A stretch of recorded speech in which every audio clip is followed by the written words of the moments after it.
Halo. Halo. Loh, wis mulai to, ora ngomong. Abel ra ketok iki Abel malah.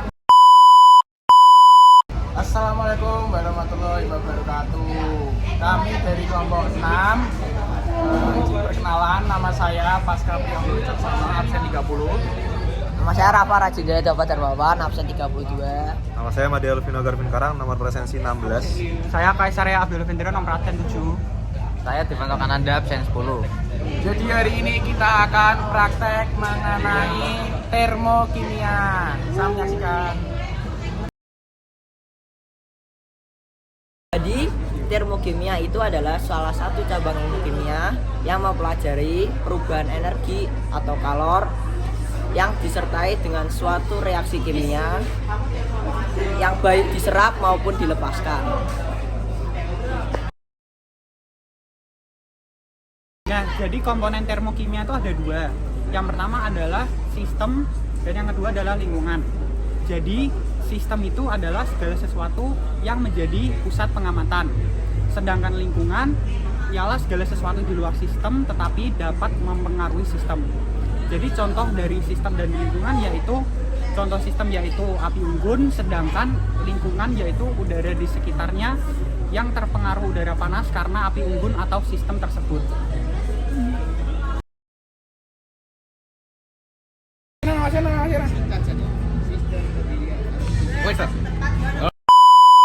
Oke, jadi di termokimia sistem dibagi menjadi 3. Yang pertama adalah sistem terbuka. Sistem terbuka memungkinkan terjadi perpindahan kalor dan materi antara sistem dan lingkungan.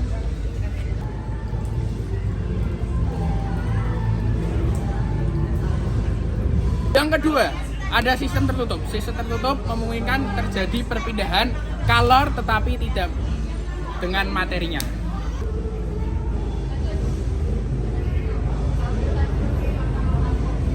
Yang ketiga adalah sistem terisolasi. Sistem terisolasi tidak memungkinkan terjadinya perpindahan kalor dan materi antara sistem dan lingkungan.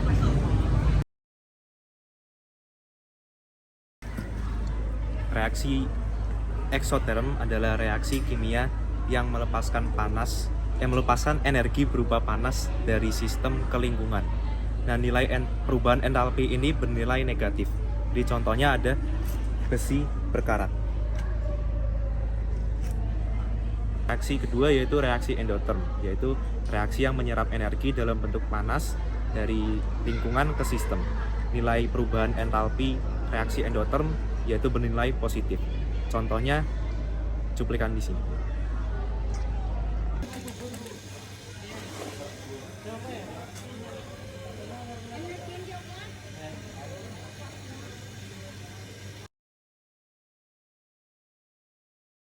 Oke, sekarang kita akan masuk ke entalpi. Nah, saya akan lebih memfokuskan pada entalpi reaksi. Jadi entalpi reaksi adalah besarnya entalpi yang menyertai suatu reaksi. Nah, besarnya entalpi reaksi juga sangat beragam.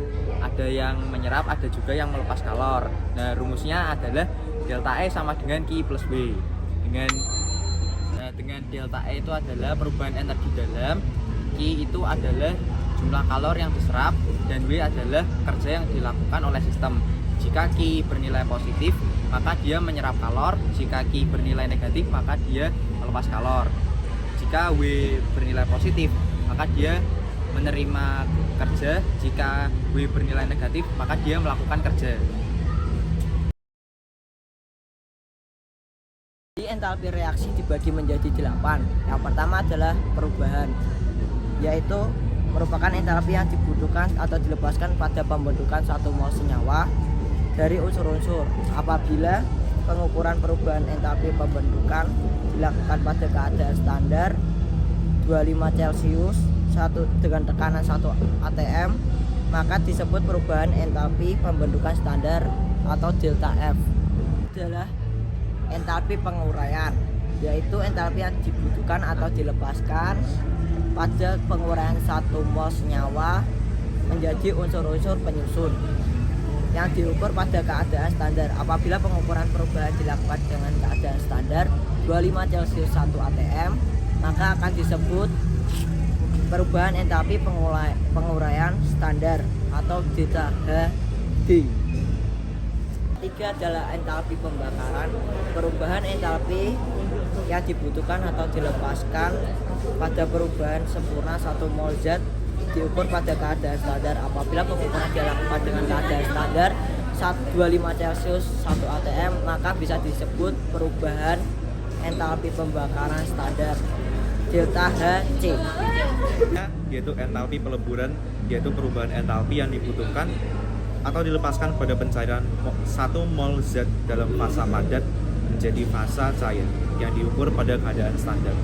Apabila pengukuran perubahan entalpi peleburan dilakukan pada keadaan standar, maka disebut perubahan entalpi peleburan standar. Delta H plus 0. Selanjutnya yaitu entalpi penetralan, yaitu perubahan entalpi yang dibutuhkan pada penetralan 1 mol asam oleh basa atau sebaliknya. Apabila pengukuran perubahan entalpi penetralan dilakukan pada keadaan standar yaitu 25 derajat Celcius dan keadaan 1 atm, maka disebut perubahan entalpi penetralan standar. Delta H N 0. Selanjutnya yaitu entalpi penguapan, yaitu perubahan entalpi yang dibutuhkan atau dilepaskan pada penguapan 1 mol zat dalam fasa cair menjadi fasa gas yang diukur pada keadaan standar. Bisa disebut entalpi penguapan standar delta H VAP 0 jika keadaannya 25 derajat Celcius dan 1 atm. Selanjutnya yaitu entalpi penyubliman.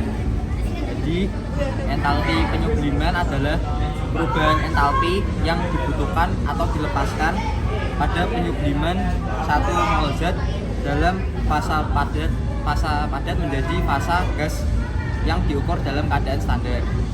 Apabila pengukuran perubahan entalpi penyubliman dilakukan pada keadaan standar 25 derajat Celcius dan tekanan 1 atm, maka disebut perubahan entalpi penyubliman standar dengan delta H sub 0.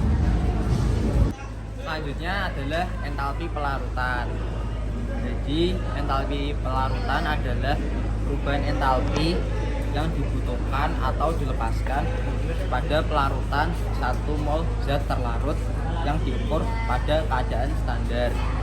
Apabila pengukuran perubahan entalpi pelarutan dilakukan dalam keadaan standar 25 derajat Celcius dan tekanan 1 atm, maka disebut perubahan entalpi pelarutan standar dengan delta H sol 0. Nah, yang terakhir ada hukum Hess. Hukum Hess itu menyebutkan apabila sebuah reaksi berlangsung dalam 2 tahap reaksi atau lebih, maka perubahan entalpi terhadap reaksi tersebut akan bernilai sama dengan jumlah perubahan entalpi dari seluruh tahapan yang terjadi. Itu merupakan pengertian dari hukum Hess. Terima kasih telah menonton video presentasi dari kami. Thanks for watching.